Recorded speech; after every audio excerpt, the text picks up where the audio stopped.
শুনেছি ড্রাগন ফল নাকি বড়লোকদের ফল। সেই বড়লোকদের ফল আমি কিভাবে সস্তায় পেয়ে গেলাম আর কত টাকায় বা কিনলাম সেটাই তোমাদের সকলের সঙ্গে শেয়ার করে নিচ্ছি। তো এই ড্রাগনটার দাম কিন্তু নিয়েছে মাত্র 35 টাকা।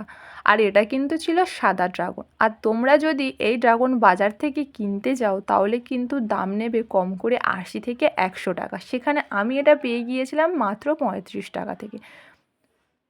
তো তোমরা যদি কেউ কিনতে চাও তাহলে কিন্তু তোমাদের চলে আসতে হবে মথুরাপুর স্টেশনের কিন্তু একদম ধারে একটা কাকু বসে থাকে। সেই কাকুর কাছেই কিন্তু ফলের দাম খুবই কম।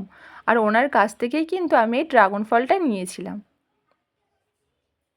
তো একটা দিদির ভিডিওতে আমি দেখেছিলাম, সেই দিদিটা বলছে যে সাদা ড্রাগন নাকি খেতে ভালো হয় না। তার জন্য করে আমি প্রথমে একটু ভয় পাচ্ছিলাম, ভাবছিলাম যে কি ড্রাগন ফলটা খেতে ভালো হবে না। তো আমি তাড়াতাড়ি করে কিন্তু ফলটা কাটছিলাম। প্রথমে ভেবেছিলাম যে এক সাইড খোসা ছাড়িয়ে নিলেই হয়তো পুরোটা ছাড়িয়ে নিতে পারবো, কিন্তু তারপরে ছাড়াতে পারিনি। সেই জন্য করে পুরো খোসাটাই আমি কেটে নিয়েছিলাম, নিয়ে ভালো করে ছাড়িয়ে নিয়েছি।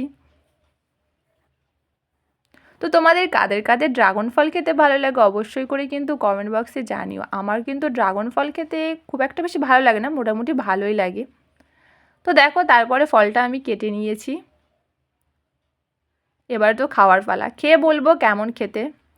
বিশ্বাস করো বন্ধুরা, খুব একটা বেশি খারাপও খেতে না আর খুব একটা বেশি ভালোও না, মোটামুটি কিন্তু খেতে এই ড্রাগন ফলটা। আর তোমরা যদি কেউ সস্তায় কিনতে চাও তাহলে কিন্তু তোমাদের চলে আসতে হবে মথুরাপুর স্টেশনে।